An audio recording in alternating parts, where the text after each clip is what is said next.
Vous avez dû déjà recevoir ce SMS, ce mail ou encore tomber sur ce faux site. Qui dit novembre dit Black Friday et grosse promo, c'est le coup d'envoi pour se faire plaisir à prix réduit. Bien sûr, pendant cette période, vous recevrez des tonnes de SMS et de mails de vos marchands favoris qui voudront partager avec vous leurs meilleures offres. Il n'y aura pas que les marchands qui voudront vous envoyer des petits messages, mais aussi les arnaqueurs qui profiteront d'un moment d'inattention de votre part pour vous piéger. Vous avez dû le constater par vous-même, depuis ces dernières années, les pièges se sont multipliés mais aussi améliorés. Plusieurs fois, j'ai failli me faire avoir. Alors pour éviter de tomber dans le panneau, je vous partage 3 astuces pour reconnaître ces arnaques et les éviter pendant le Black Friday. 1. Classique, méfiez-vous des SMS. On a tous déjà reçu ce type de message. Un SMS qui dit que votre colis ne peut pas être livré, que votre paiement de 1000 € a bien été validé, ou encore que votre compte bancaire sera suspendu si vous ne cliquez pas sur un lien dans les prochaines 24 heures. Ces messages ont tous un point commun, ils créent un sentiment d'urgence pour vous pousser à agir vite et sans réfléchir. Leur objectif, c'est de vous faire cliquer sur un lien de redirection ou de vous faire télécharger un fichier infecté. Alors surtout, ne cliquez pas sur le lien et même ne répondez pas au message. Répondre à l'arnaqueur, c'est montrer que votre numéro est actif, ce qui l'encouragera à continuer ou revendre votre contact à d'autres. 2. Méfiez-vous aussi des mails. Les mails, c'est pareil. À votre avis, de ce type de mail, lequel est faux ?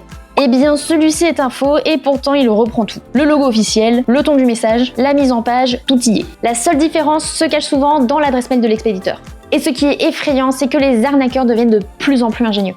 Par exemple, pour Microsoft.com, l'adresse sera Microsoft.com avec un R et un N collés qui ressemble à un M quand on lit vite l'adresse. C'est un vrai trompe-l'œil et quand on est pressé, on n'en s'en rend même pas compte. Et c'est comme ça qu'on se fait avoir. Donc prenez toujours quelques secondes pour vérifier l'adresse de l'expéditeur avant de cliquer sur quoi que ce soit. Et si vraiment vous avez le moindre doute, ne cliquez pas sur le mail, supprimez-le et bloquez le contact. Enfin, en 3, vérifiez l'URL du site. Ça, c'est de plus en plus fréquent en 2025, la création de faux sites marchands pour tromper l'acheteur. Rappelez-vous en septembre du cas David Guetta et son concert du Ultimate Monolith Show. Un faux site de vente de billets avait été créé quelques temps après l'annonce de son concert. Comme pour les emails, l'orthographe avait été modifiée et le nom du domaine ressemblait à celui de l'artiste. Beaucoup se sont fait avoir et ont perdu entre 100 et 200 €. Si vous avez peur, en écrivant dans la barre de recherche de tomber sur un faux site marchand, vous pouvez vous rendre sur les réseaux sociaux officiels de la marque et cliquer sur leur lien site web en bio. Beaucoup d'enseignes aujourd'hui mettent un lien vers leur site web dans leur bio. En résumé, vérifiez toujours les liens et les adresses des sites. Ne cliquez jamais sur un lien suspect dans un SMS ou un mail. Et faites attention aux fautes et aux adresses bizarres. Le Black Friday, c'est fait pour se faire plaisir et pas pour se faire avoir. Alors restez vigilants et pensez à partager cette vidéo pour que personne d'autre ne tombe dans ces pièges.